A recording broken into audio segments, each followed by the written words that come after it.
Hello everyone, welcome back to our channel. मैं राहुल सिंह आप सबके साथ एक बार फिर अपने कॉम्प्रिहेंसिव कोर्स ऑन सीसैट, जहां पर हम लोगों ने ऑलरेडी अपने मैथ्स और रीजनिंग के सेक्शन को कंप्लीट कर लिया है। डीआई भी कंप्लीट हो चुका है। We are continuing with comprehension the English passage. Reading comprehension को देख रहा हूं, और ये मैंने आप लोगों को लास्ट क्लास में बताया कि approximately every year 4 to 5 questions are expected from this area. So अगर आप 5 क्वेश्चंस मान के चलते हो तो 5 6 ये भी आ सकता है, कोई बड़ी बात नहीं। तो 25 क्वेश्चंस हम लोग इससे देख रहे हैं, राइट।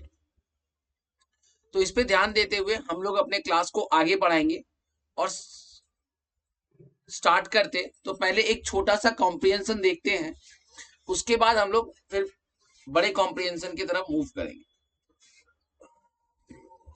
और बेटा जो भी मैं करवा रहा हूं ना, वो बड़ा सिंपल सा कॉम्प्रिहेंशन है, इसमें कुछ भी नहीं है।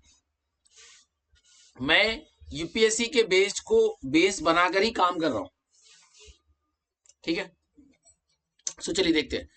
It is easy for the government to control state owned companies through nods and winks. ये हमें पता है कि बहुत आसान होता है गवर्नमेंट को कंट्रोल करना एक स्टेट ओन्ड कंपनीज को थ्रू नॉट्स एंड विंग्स। हाँ, मतलब सर झुकाकर और मतलब चुप रहकर, सिंपल बात। So what really needs to be done as a first step is to put petrol pricing on a transparent formula. So पहला काम जो करना चाहिए हमें, बेसिकली हमें नहीं, गवर्नमेंट को, is to put petrol pricing, यानी यहां पे जो सब्जेक्ट है वो पेट्रोल प्राइसिंग दिख रहा है, और क्या करना है अपने को, transparent formula banana. If the price of a crude is x and the exchange rate is Y, then every month or fortnight the government announces a maximum price of petrol, which anybody can work out from the X and the Y rule होगा, and the Y. The rule has to be worked out to make sure that the oil marketing companies can in general cover their cost. तो एक proper transparent formula बनाया गया जहां पे exchange rate और price of the crude oil को देखा गया है, और ये बोला गया कि एवरी मंथ या एवरी फोर्टनाइट गवर्नमेंट इसका मैक्सिमम प्राइस डिक्लेयर करेगा, और इसके बेसिस पे वो अपना कंपनी जो है वो अपना प्राइस को देखेगा। तो इसमें सबसे इंपॉर्टेंट पॉइंट ये है कि government has to be very transparent. तो आगे पढ़ेंगे, this will mean that if one company can innovate and cut cost, it will make greater profit. अगर वो कुछ इनोवेशन कर दे और कॉस्ट को कंट्रोल कर ले तो वो प्रॉफिट कमा लेगा।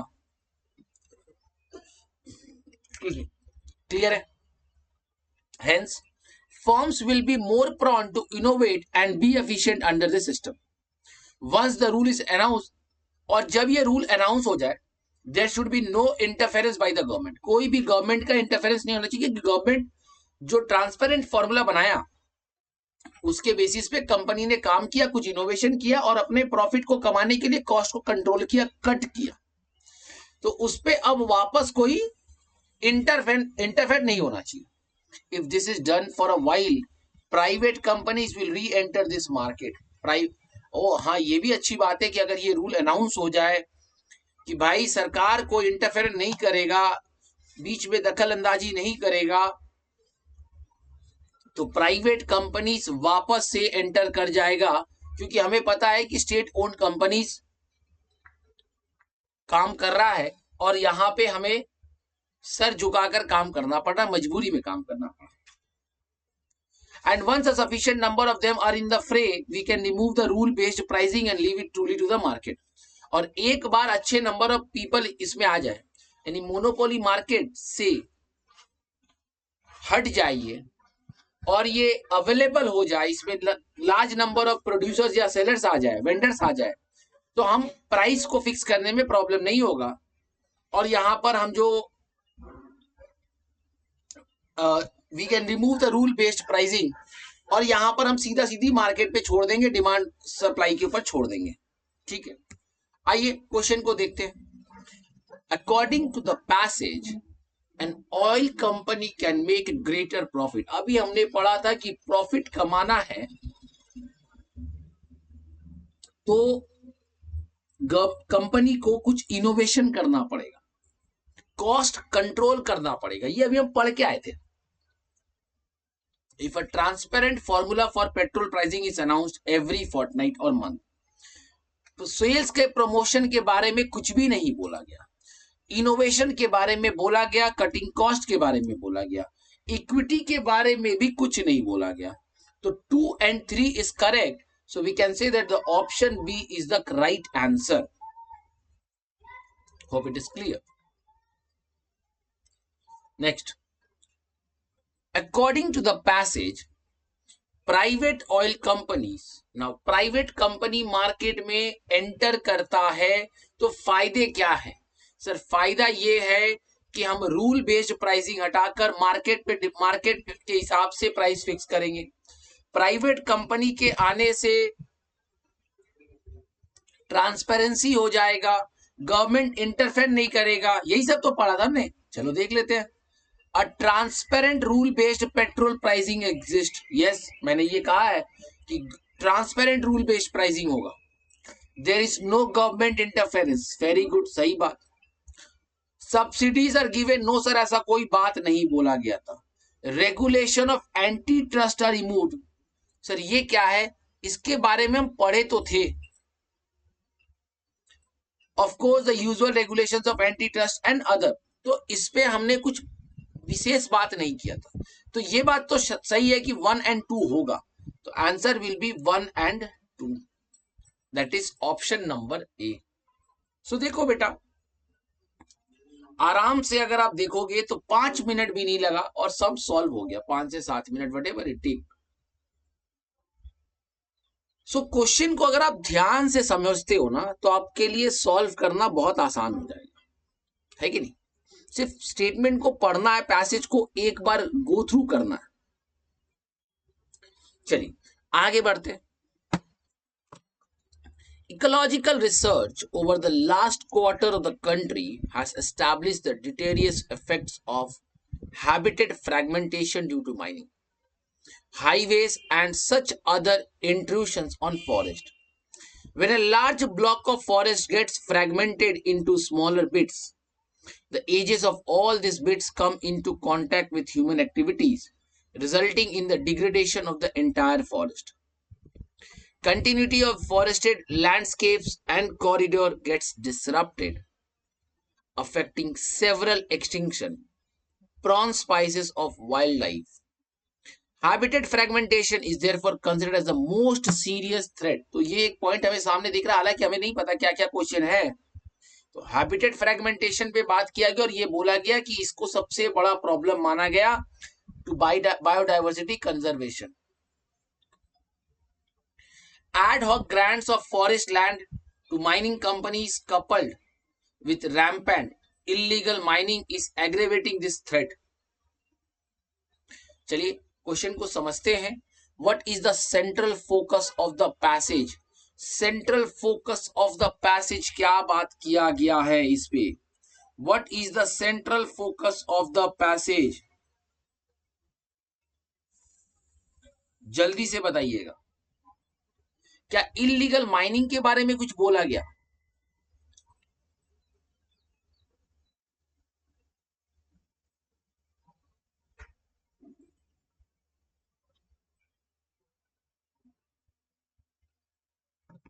खोजो खोजो खोजो।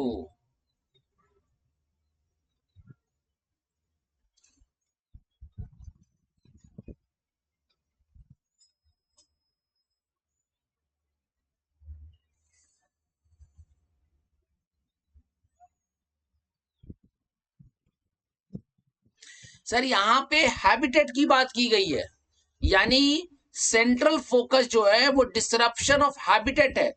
हैबिटेट का डिसरप्शन पे बात किया गया कि ये आने से ये हुआ। यही तो हम देख रहे हैं भाई। देखो ना, देखो, ecological research over the last quarter of the century has established the deleterious effects of habitat fragmentation due to mining. Reasons बताए गए। तो अफेक्ट कौन है, किसकी अफेक्ट की बात हो रही है? पैसेज में सेंट्रल फोकस किसको पकड़ा गया है? वो है हैबिटेट फ्रेगमेंटेशन। बताया जा रहा है कि इसके कॉन्सिक्वेंसेस क्या हो रहे हैं, यानी यानी disruption of habitat is the,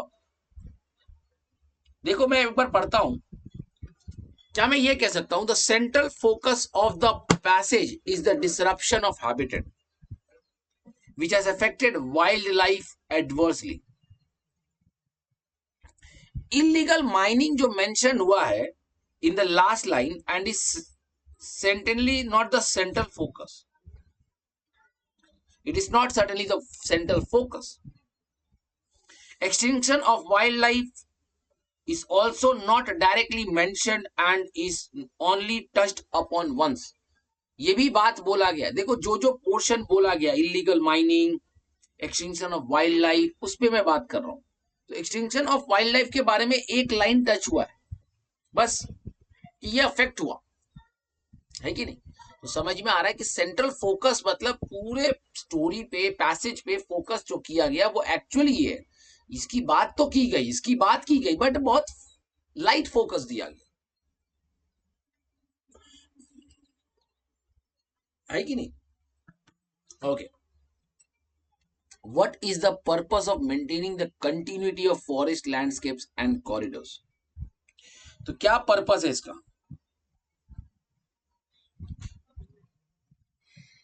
चलिए पढ़िए।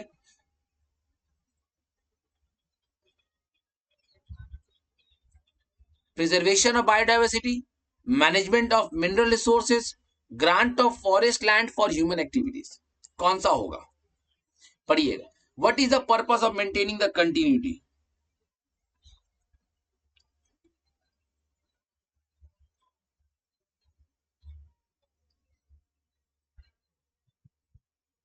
खोजो क्या बोल रहा है।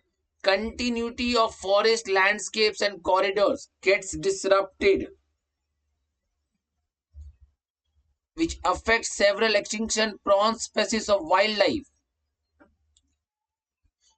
पढ़िए, what is the purpose of maintaining, क्यों करना है भाई मेरे को, ये बताया हो, खोजो ना, मिलेगा।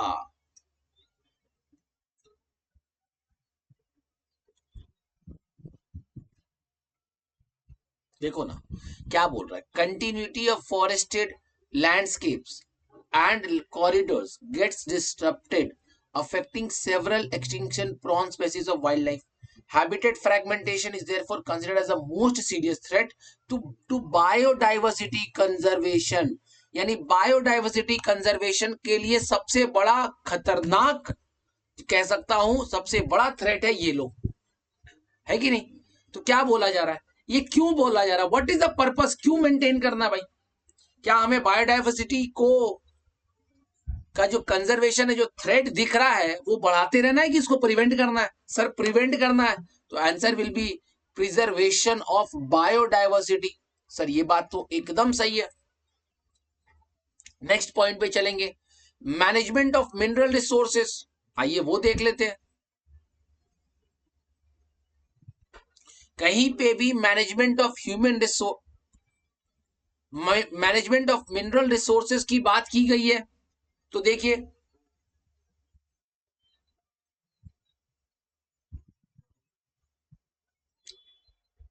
ठीक है। सो रीजन क्या है आपका, ये है प्रिजर्वेशन ऑफ बायोडाइवर्सिटी, ठीक है। So the answer is only one, hope it is clear to all. चलिए नेक्स्ट क्वेश्चन पे चलते हैं। Education without a doubt has an important functional, instrumental and utilitarian dimension. This is revealed when one asks questions such as what is the purpose of education, क्या purpose है education का।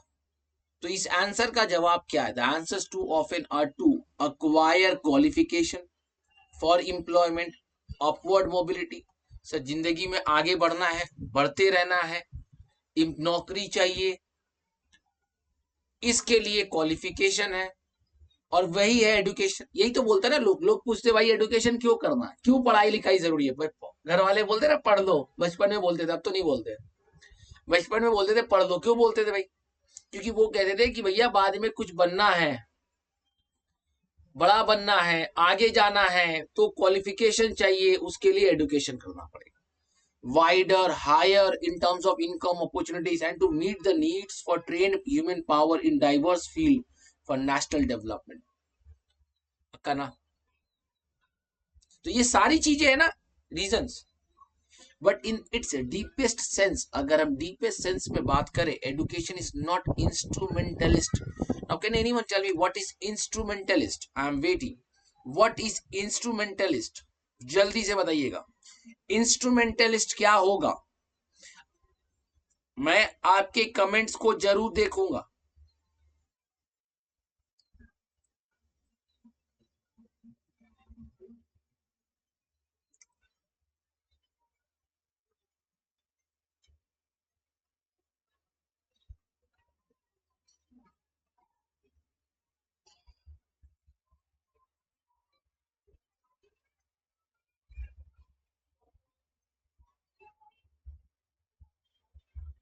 ठीक है, instrumentalist का मतलब क्या होता है? जो, कैसे बताऊं,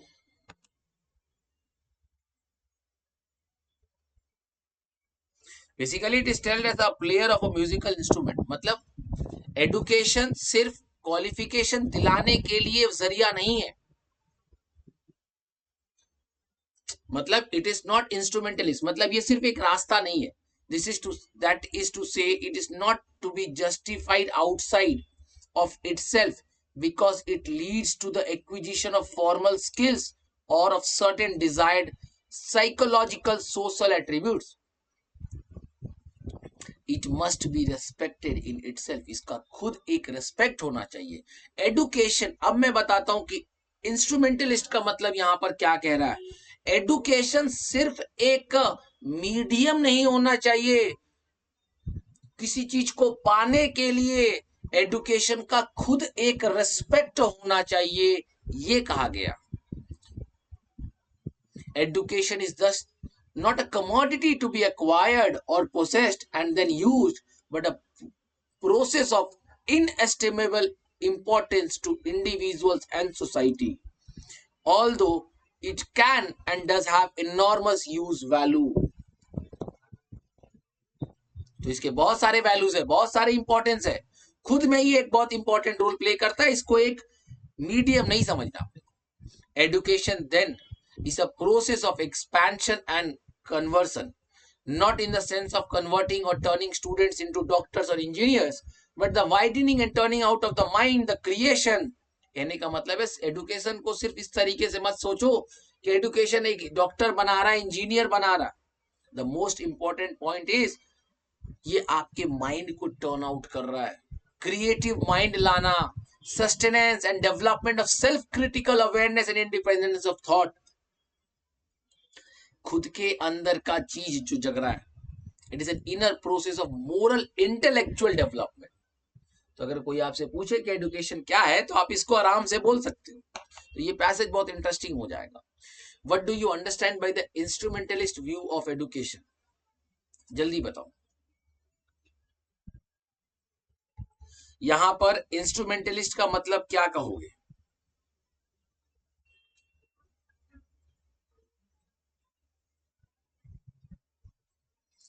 education is functional and utilitarian in its purposes. क्या एडुकेशन, अच्छा इंस्ट्रूमेंटलिस्ट का मतलब हमने क्या बताया?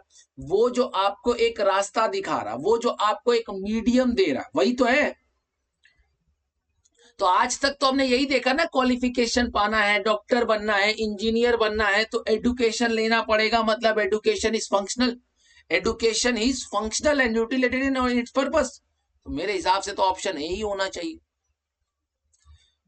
यस और no?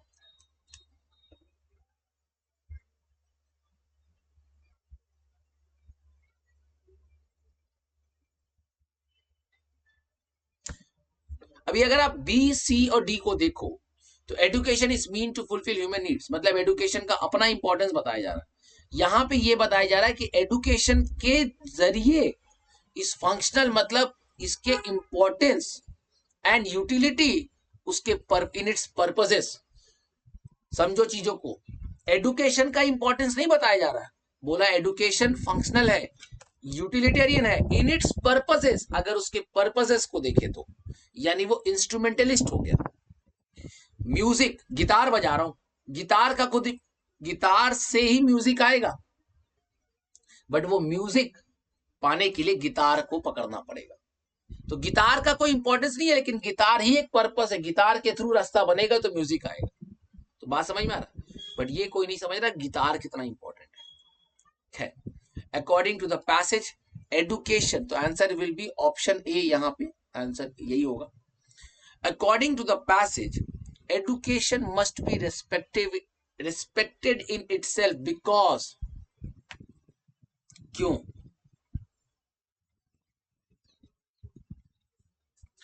It helps to acquire qualification for employment. Sir ये बात सच है कि वो हेल्प तो करता है, लेकिन अगेन ये फिर एक मीडियम बन जाएगा। ये तो मैं कह दूंगा ना, ये पर्पस है एडुकेशन, जिससे क्वालिफिकेशन मिलेगा। इट हेल्प्स, देखो हेल्प दे रहा है, मतलब education is giving you, making you a bridge, एक ब्रिज बना रहा है, हेल्पिंग यू आउट। यही तो मैं कह रहा था, इंस्ट्रूमेंटलिस्ट। तो ये दोनों पॉइंट तो नहीं हो सकता।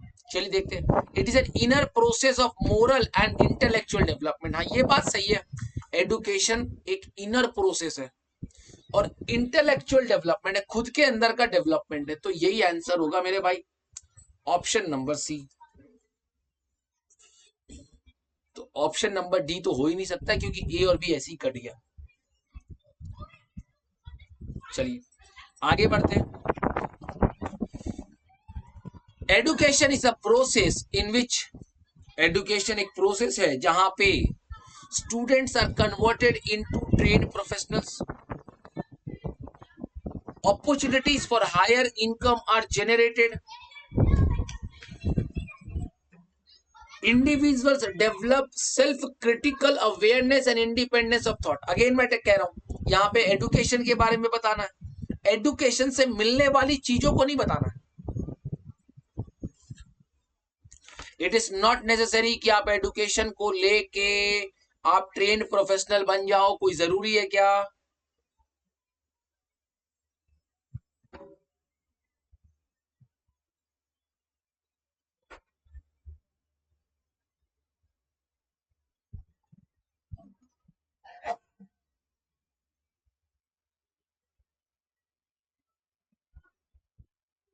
है ना? देखो हम ये मानते हैं कि option A B C D सारा पॉइंट सही है, सारे में एडुकेशन का प्रोसेस है, इस प्रोसेस इन विच हमको स्टूडेंट्स को मिलता है, कुछ को मिल रहा है कुछ को नहीं। तो ये सारी पॉइंट सही है, लेकिन हमें तो एक ही सेलेक्ट करना है। बट पैसेज को अगर हम थीम बनाए तो पैसेज क्या कहता है? Is a process of expansion and conversion, not in the sense of converting और टर्निंग स्टूडेंट्स। मतलब कन्वर्सन यहां बात नहीं हो रहा, it is development of self critical awareness and independence of thought. ये एक इनर प्रोसेस है। तो कौन सा लेंगे? individuals develop self critical awareness and independence of thought, so the option C is the correct answer। so देखते ही देखते हमने 3 पैसेज कर लिया, पता ही नहीं चला।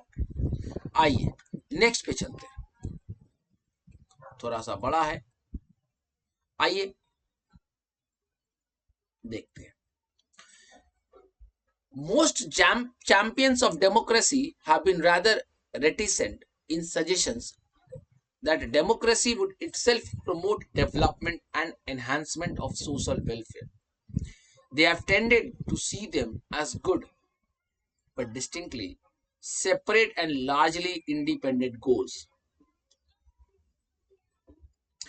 The detractors of democracy, on the other hand, seemed to have been quite willing to express their diagnosis of what they see as serious tensions between democracy and development. The theorists of the practical split, make up your mind, do you want democracy or instead do you want development, often come, at least to start with, from East Asia। yes, ये बात हमारे सामने आता है।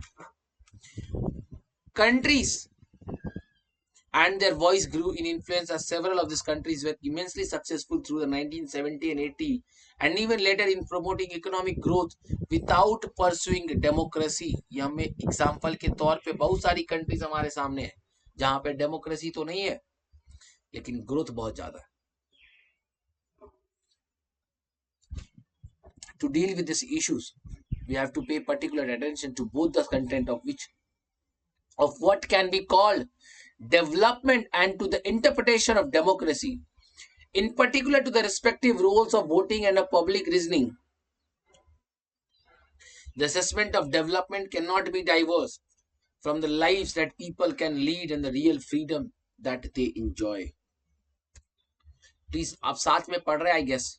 Development can scarcely be seen merely in terms of enhancement of inanimate objects of convenience, such as a rise in the GNP, gross national product, which we say as a personal income, or industrialization, important as they may be as means to the real end. Means to the real end मतलब यही आपके ये रास्ता है जो आपको अंत तक लेके जाएगा. The connecting process.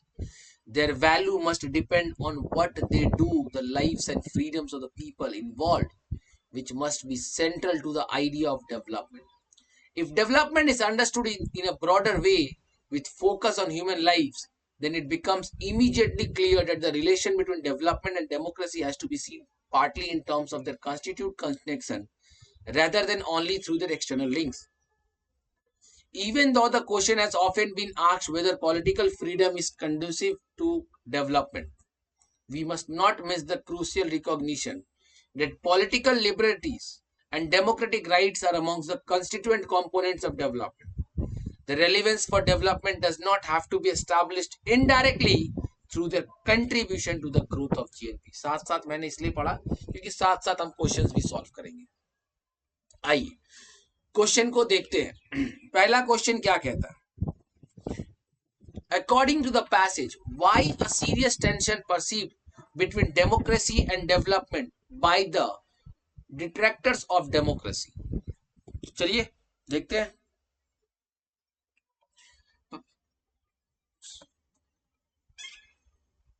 खोजिए, आंसर आपको यही मिलेगा. चलिए पहले पढ़ लेते ऑप्शंस को भी.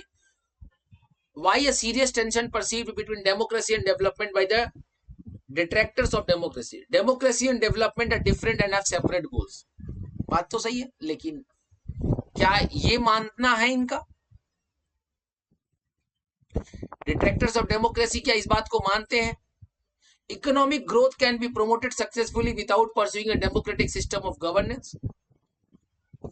Non-democratic regimes deliver economic growth faster and far more successful than democratic ones. आइए अब हम पढ़ेंगे कि ये क्या कहता है.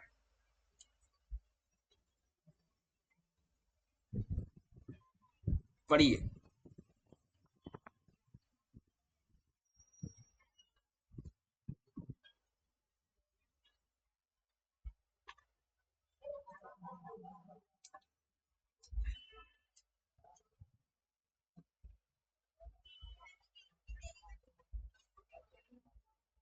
देखो यहां पे बोल रहा है the dictators of democracy seem to have been quite willing to express their diagnosis of what they see as serious tension between democracy and development.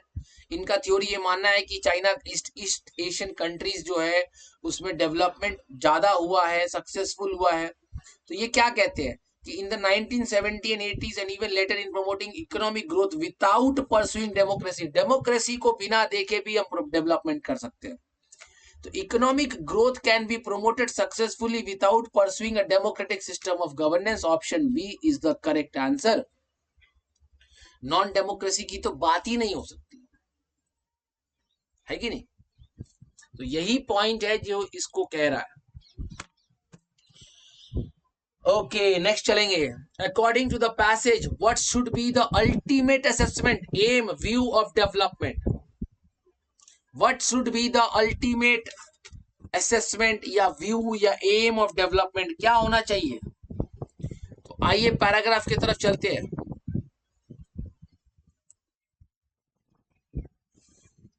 पढ़िए, देखिए मिल गया। The assessment of development can not be divorced from the life that people can lead and the real freedom that they enjoy.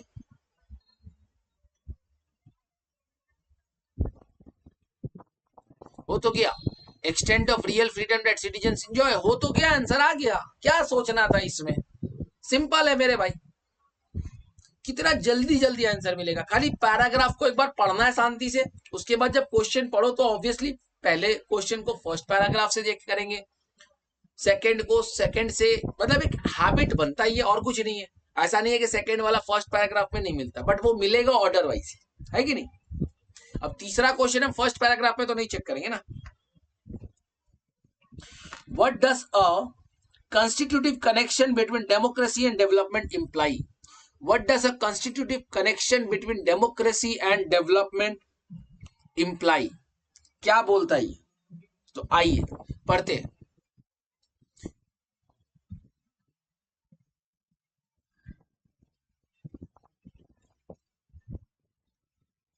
If development is understood in a broader way with focus on human lives, then it becomes immediately clear that the relation between development and democracy has to be seen partly in terms of their constitutive connection rather than only through their external links. Even though the question has often been asked whether political freedom is conducive or to development, we must not miss the crucial recognition that political liberties and democratic rights are among the constituent components of development. ठीक है, आइए check करते हैं। वो तो मिल गया भाई, मिल गया, सामने आंसर है। पॉलिटिकल, एक बार पैराग्राफ वापस पढ़ लिया, आंसर आ गया। Political liberties and democratic rights are essential elements of development. Simple है मेरे भाई, कुछ नहीं था, मिल गया आंसर आपको, है कि नहीं।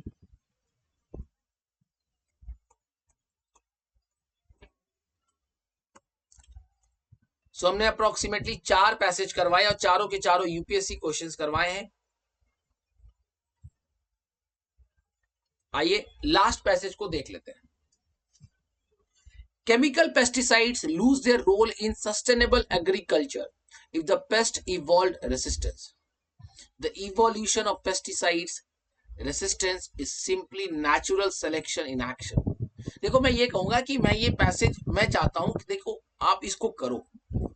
कल जब मैं क्लास में आऊंगा, नेक्स्ट क्लास जब आऊंगा, तो हम लोग इसके आंसर में आपको बताऊंगा। क्या है, एटलीस्ट 2-3 पैसेजेस आप भी घर पे करो।